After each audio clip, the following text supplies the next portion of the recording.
Welcome back on capital news. चलिए देखते हैं दिल्ली की 25 फटाफट बड़ी खबरें। साथ ही डेली खबरों से अपडेट रहने के लिए चैनल को सब्सक्राइब करने के साथ वीडियो को लाइक करें। दिल्ली में होगा फायर ऑडिट। एलजी का डीडीएमए की बैठक में आदेश। बाढ़ और एलपीजी पीएनजी आपूर्ति की भी समीक्षा। दिल्ली के उपराज्यपाल तरनजीत सिंह संधू ने मंगलवार को दिल्ली डिजास्टर मैनेजमेंट अथॉरिटी की बैठक की अध्यक्षता की। बैठक में दिल्ली की सीएम रेखा गुप्ता भी मौजूद रही। इस दौरान शहरी बाढ़ से निपटने की तैयारियों, ड्रेनेज मास्टर प्लान, आग से सुरक्षा और ईंधन आपूर्ति की स्थिति की समीक्षा की गई। दिल्ली में मेट्रो स्टेशनों के बेहतर last mile connectivity. LG Taranjit Singh Sandhu ने डीएमआरसी एमटीसी की मुलाकात। दिल्ली के उपराज्यपाल तरनजीत सिंह संधू ने बुधवार को डीएमआरसी के प्रबंध निदेशक विकास कुमार से मुलाकात की। इस दौरान राजधानी में मेट्रो नेटवर्क के विस्तार और यात्रियों की सुविधा से जुड़े मुद्दों पर चर्चा की गई। उपराज्यपाल ने सोशल मीडिया मंच एक्स पर पोस्ट कर बताया कि बैठक के दौरान उन्हें दिल्ली में मेट्रो नेटवर्क की प्रगति की जानकारी दी गई। बैठक में उपराज्यपाल ने मेट्रो स्टेशनों से आसपास की कॉलोनियों और इलाकों तक लास्ट माइल कनेक्टिविटी को मजबूत करने की आवश्यकता पर विशेष जोर दिया। उनका कहना था कि इससे यात्रियों को मेट्रो स्टेशन तक आने जाने में अधिक सुविधा और बेहतर पहुंच सुनिश्चित हो सकेगी। दिल्ली में छोटे कारोबारियों को बड़ी राहत। इन दुकानदारों पर अब नहीं लागू होगा लेबर लॉ। दिल्ली सरकार के कारोबारियों को लेबर कानूनों के मामले में बड़ी राहत मिली है। अब जिन संस्थानों में 1900 से कर्मचारी है, उन पर लेबर कानून लागू नहीं रहेंगे। सरकार के कानून, न्याय और विधायी मामलों के विभाग ने दुकानदारों और कमर्शियल संस्थानों के संबंध में एक नया नोटिफिकेशन जारी किया है। इस नोटिफिकेशन के मुताबिक Delhi shops and establishments act अब सिर्फ उन्हीं दुकानों और कमर्शियल संस्थानों पर लागू होगा जिनमें 20 या उससे ज्यादा कर्मचारी काम करते हैं। पहले यह कानून उन संस्थानों पर भी लागू होता था जिनमें सिर्फ एक कर्मचारी होता था। पालम अग्निकांड में पीएम मोदी ने जताया दुख। मृतकों के परिजनों को 2-2 लाख मुआवजे का ऐलान।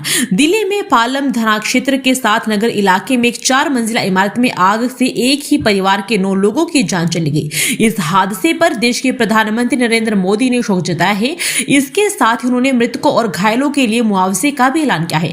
प्रधानमंत्री कार्यालय के आधिकारिक एक्स अकाउंट पर इसकी जानकारी साझा की गई है। पीएम मोदी ने अपने पोस्ट में लिखा है, पालम में हुई आग की घटना दुखद है। मैं उन परिवारों के साथ सांत्वना व्यक्त करता हूं जिन्होंने इस हादसे में अपने परिजनों को खोया है। आशा करता हूं कि घायल लोग जल्दी स्वस्थ होंगे। प्रधानमंत्री राहत कोष से हर मृतक के परिजनों को 2-2 लाख का मुआवजा मिलेगा। वहीं सभी घायलों को 50-50 हजार का मुआवजा दिया जाएगा। एन मौके पर फेल हो गया हाइड्रोलिक। बचाने के दौरान लिफ्ट से बच्ची भी गिरी। लापरवाही पर सवालों में फायर ब्रिगेड। पालम थाना क्षेत्र के साथ नगर स्थित राम चौक बाजार में 4 मंजिला इमारत में लगी भीषण आग के मामले में अब अग्निशमन विभाग की लापरवाही और अव्यवस्थागत कमजोरी पर सवाल उठने लगे हैं। प्रत्यक्षदर्शियों का आरोप है कि समय पर और प्रभावी बचाव उपकरण न पहुंच पाने के कारण 9 लोगों की जान नहीं बचाई जा सकी। दिल्ली के साथ नगर में आग से 9 लोगों की मौत पर मजिस्ट्रियल जांच का आदेश। सीएम रेखा गुप्ता ने जताया दुख। दक्षिण पश्चिमी दिल्ली के पालम स्थित साध नगर में बहुमंजिला इमारत में लगी भीषण आग में 3 बच्चों समेत 9 लोगों की मौत पर दिल्ली की मुख्यमंत्री रेखा गुप्ता ने खेद व्यक्त किया है। उन्होंने कहा कि यह बेहद दुखद और पीड़ादायक घटना है। मुख्यमंत्री ने सोशल मीडिया मंच एक्स पर पोस्ट कर कहा कि पालम में बहुमंजिला रिहायशी इमारत में आग लगने की घटना से वे बेहद व्यथित है। हेलमेट न पहनने वालों पर दिल्ली ट्रैफिक पुलिस की सख्ती। एक दिन में काटे 6971 चालान। जागरूकता अभियान चालू। दिल्ली ट्रैफिक पुलिस ने सड़क हादसों में कमी लाने और ट्रैफिक नियमों के प्रति जागरूकता बढ़ाने के लिए विशेष अभियान चलाया है। पहले ही दिन बिना हेलमेट 2 पहिया वाहन चलाने वाले 6971 लोगों के चालान किए गए। अभियान का उद्देश्य लोगों को हेलमेट पहनने के महत्व और सुरक्षित ड्राइविंग के प्रति जागरूक करना है। कई स्थानों पर हेलमेट की भी विद्युत किए गए हैं ताकि लोग अपनी सुरक्षा को प्राथमिकता दें। डायबिटीज की दवा ओज़ेम्पिक का वेट लॉस में इस्तेमाल होने पर दी ऐसी सख्त। केंद्र सरकार से मांगा जवाब। डायबिटीज की दवा ओज़ेम्पिक सहित कुछ दवाओं का वजन घटाने के लिए कथित तौर पर गलत इस्तेमाल किए जाने से जुड़ी चिंताओं पर दिए गए अपने पूर्व आदेश के पालन न होने पर दिल्ली हाईकोर्ट ने केंद्र सरकार से जवाब तलब किया है। मंगलवार को अदालत ने इस मामले में दायर अवमानना याचिका पर सुनवाई करते हुए केंद्र सरकार और central drug standard control organisation से जवाब मांगा है। आईआईटी दिल्ली में एमटेक और पीएचडी के लिए दाखिलों की शुरुआत 2026-27 सत्र के लिए करे आवेदन। इंद्रप्रस्थ सूचना प्रौद्योगिकी संस्थान दिल्ली ने शैक्षणिक सत्र 2026-27 के लिए एमटेक और पीएचडी कार्यक्रमों में प्रवेश को लेकर आवेदन प्रक्रिया शुरू कर दी है। संस्थान ने देश भर के आवेदन से छात्रों से मांगे हैं और एमटेक कोर्स के लिए आवेदन 16 मार्च 2026 से शुरू हो गए हैं, जबकि पीएचडी के लिए आवेदन पहले से ही जारी है। संस्थान के अनुसार एमटेक कार्यक्रमों में कंप्यूटर साइंस एंड इंजीनियरिंग के तहत artificial intelligence, data engineering, information security और मोबाइल कंप्यूटिंग जैसे स्पेशलाइजेशन शामिल है। इसके अलावा CHE research, electronics and communication engineering में VLSI, एम्बेडेड सिस्टम कम्युनिकेशन और मशीन लर्निंग व कंप्यूटेशनल बायोलॉजी में भी एमटेक कोर्स उपलब्ध है। इन कोर्सों के लिए आवेदन की अंतिम तिथि 13 अप्रैल 2026 निर्धारित की गई। दिल्ली में बनने जा रहा है 500 करोड़ का ग्लोबल टूरिज्म हब। आखिर क्या है one state one global at destination योजना? दिल्ली को अंतर्राष्ट्रीय पर्यटन मानचित्र पर और मजबूत बनाने के लिए दिल्ली सरकार ने बड़ा कदम उठाया है। केंद्र सरकार की one state one global destination योजना बनाई है। इस योजना के तहत राजधानी में ग्लोबल टूरिज्म हब विकसित करने का फैसला लिया गया है। इस महत्वाकांक्षी परियोजना की अनुमानित लागत करीब 500 करोड़ रुपए बताई जा रही है और इसे लगभग 3 वर्षों में पूरा करने का लक्ष्य भी रखा गया है। दिल्ली में सनसनीखेज वारदात। सुल्तानपुरी पार्क में युवक की चाकू घोंपकर हत्या, लूट का किया था विरोध। सुल्तानपुरी के एक पार्क में 40 वर्षीय राजेंद्र सिंह की चाकू घोंपकर हत्या कर दी गई। परिवार का आरोप है कि लूटपाट का विरोध करने पर बदमाशों ने यह वारदात की। पुलिस ने हत्या का मामला दर्ज कर 2 नाबालिगों सहित 4 आरोपियों को गिरफ्तार किया है। एक आरोपी राज भी घायल हुआ है। पुलिस CCTV फुटेज की मदद से आरोपियों तक पहुंची। कालकाजी मंदिर में नवरात्र की भव्य तैयारियां, भीड़ प्रबंधन का मास्टर प्लान तैयार, 500 से अधिक सेवादार रहेंगे तैनात। सिद्धपीठ कालकाजी मंदिर में नवरात्र की तैयारियां अंतिम चरण में है। लाखों श्रद्धालुओं की संभावित भीड़ के लिए मंदिर प्रबंधन ने व्यापक व्यवस्थाएं की हैं। 500 से अधिक सेवादार, 100 सुरक्षा गार्ड और सैकड़ों पुलिसकर्मी तैनात होंगे। प्रवेश के लिए 3 और निकास के लिए 2 मार्ग निर्धारित किए गए हैं। दंडवत यात्रा, साउंड सिस्टम और ध्वज ले जाना प्रतिबंधित रहेगा ताकि सुचारू दर्शन सुनिश्चित हो सके। दिल्ली की 4 दशक पुरानी कॉलोनी नाला जाम होने से घरों में आता है सीवर युक्त पानी। ईस्ट ऑफ कैलाश की SFSDDA फ्लैट सोसाइटी में सीवेज और ड्रेनेज लाइनें जाम होने से गंभीर समस्या उत्पन्न हो गई है। लगभग 400 निवासी दूषित पानी की आपूर्ति और ओवरफ्लो होती नालियों से परेशान है। पास की झुग्गी बस्ती से अवैध निर्माण के कारण मुख्य ड्रेनेज भी अवरुद्ध है। RWA का आरोप है कि शिकायतें अनसुलझी है, जिससे 3 परिवारों के 8 सदस्य डायरिया से पीड़ित हो चुके। दिल्ली के मौलाना आजाद मेडिकल कॉलेज में जूनियर डॉक्टरों के साथ रैगिंग का आरोप, प्रशासन ने शुरू की जांच। नई दिल्ली के मौलाना आजाद मेडिकल कॉलेज में फर्स्ट ईयर रेजिडेंट डॉक्टरों के साथ सीनियर रेजिडेंट्स द्वारा अपमानजनक व्यवहार के गंभीर आरोप लगे हैं। आरोपों में मुर्गा बनाना, सार्वजनिक रूप से डांटना और थप्पड़ मारना शामिल है। कॉलेज प्रशासन ने मामले की पुष्टि की है, लेकिन इसे रैगिंग मानने से इनकार किया है। डीन और विभागाध्यक्ष ने जांच जारी होने और दोषियों पर कड़ी कार्रवाई का आश्वासन दिया है।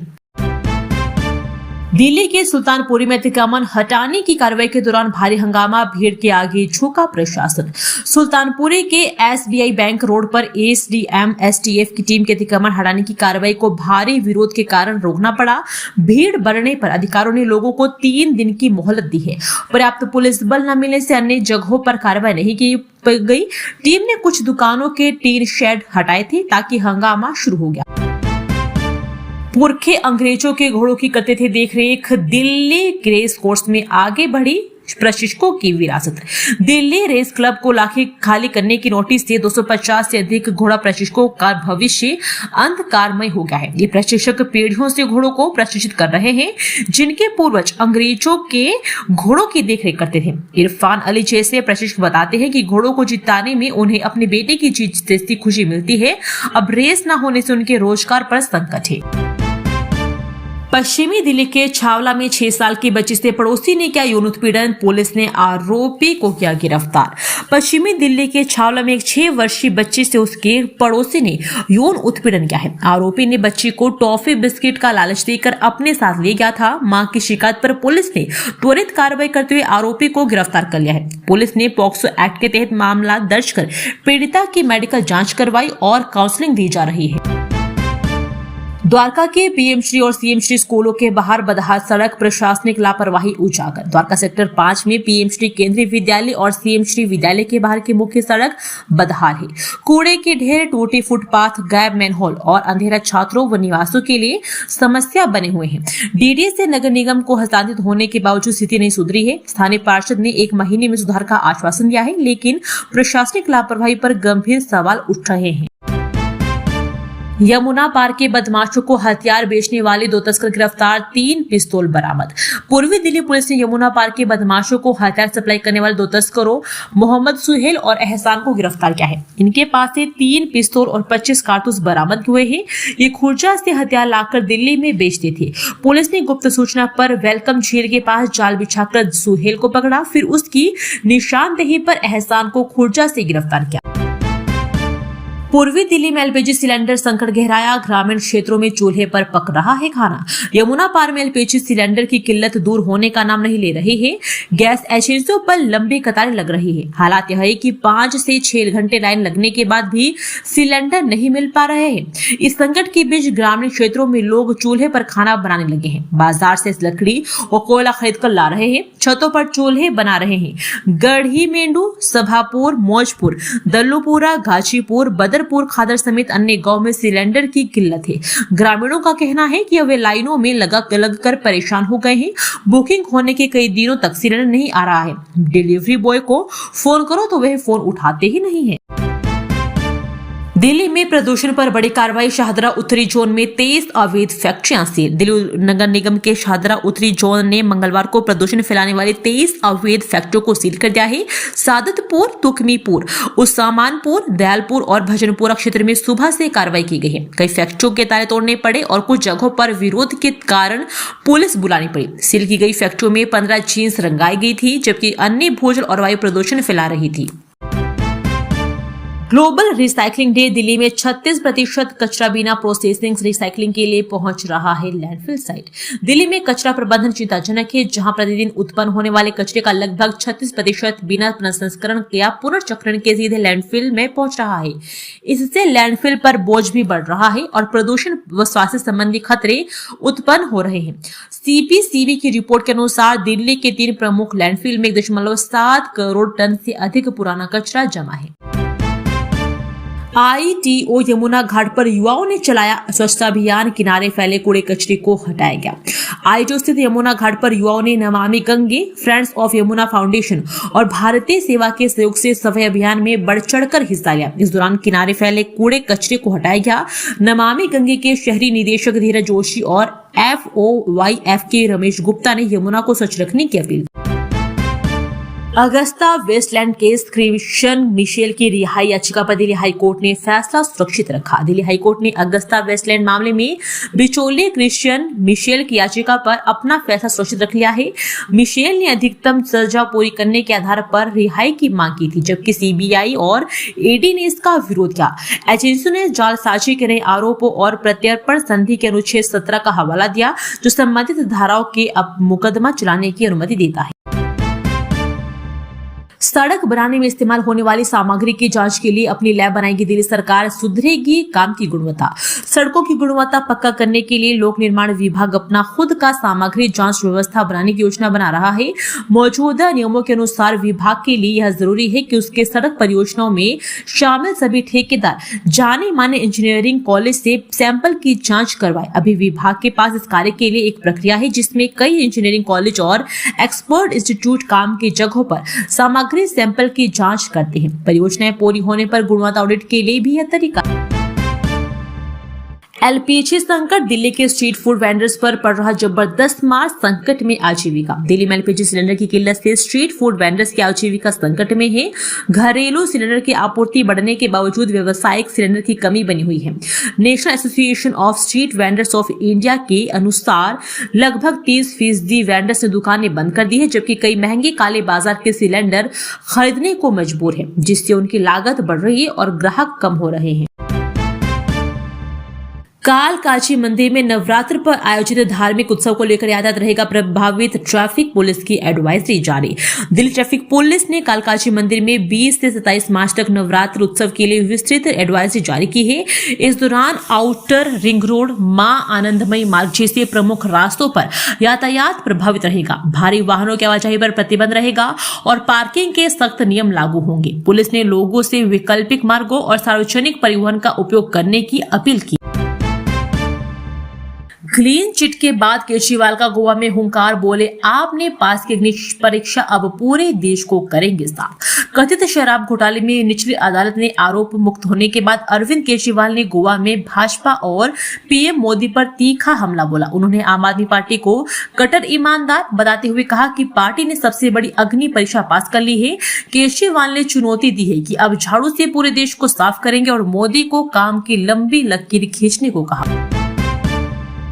प्रधानमंत्री नरेंद्र मोदी के आपत्तिजनक वीडियो मामले में कोर्ट का बड़ा फैसला, विनोद तिवारी को मिली सशर्त जमानत। पटियाला हाउस स्थित अतिरिक्त सत्र न्यायाधीश की अदालत ने प्रधानमंत्री नरेंद्र मोदी के आपत्तिजनक वीडियो इंटरनेट मीडिया पर प्रसारित करने के आरोपी को जमानत दे दी है। अदालत ने कहा कि आरोपित ट्रिपल टेस्ट यानी फरार होने, साक्ष्य से छेड़छाड़ करने और गवाहों को प्रभावित करने पर खरा उतरता है। अतिरिक्त सत्र न्यायाधीश सौरभ प्रताप सिंह लारे ने आरोपित विनोद तिवारी की जमानत याचिका पर सुनवाई करते हुए यह आदेश पारित किया है। मामले में दिल्ली पुलिस की स्पेशल सेल ने एफआईआर दर्ज की थी। आरोपित 14 मार्च से न्यायिक हिरासत में था। एलजी संधू ने दिल्ली कैबिनेट से की मुलाकात, ग्लोबल कैपिटल बनाने पर हुई गहन चर्चा। दिल्ली के नवनियुक्त उपराज्यपाल एलजी तरनजीत सिंह संधू ने सोमवार को लोक निवास में मुख्यमंत्री रेखा गुप्ता और उनके मंत्रिमंडल सहयोगियों के साथ एक महत्वपूर्ण बैठक की। इस बैठक में दिल्ली सरकार द्वारा केंद्र के विकसित भारत विजन को पूरा करने के लिए चलाई जा रही विभिन्न योजनाओं और पहलों पर चर्चा की गई। लोक निवास द्वारा इंटरनेट मीडिया प्लेटफॉर्म एक्स पर साझा की गई जानकारी के अनुसार उपराज्यपाल ने प्रधानमंत्री नरेंद्र मोदी के विजन के अनुरूप दिल्ली को एक ग्लोबल कैपिटल के रूप में विकसित करने के अवसरों को और चुनौतियों पर जोर दिया। दोस्तों, वीडियो पसंद आया तो वीडियो को लाइक एवं चैनल को सब्सक्राइब कीजिए और कमेंट करके बताइए कि आप दिल्ली के किस जगह से इस वीडियो को देख रहे हैं। जय हिंद, वंदे मातरम।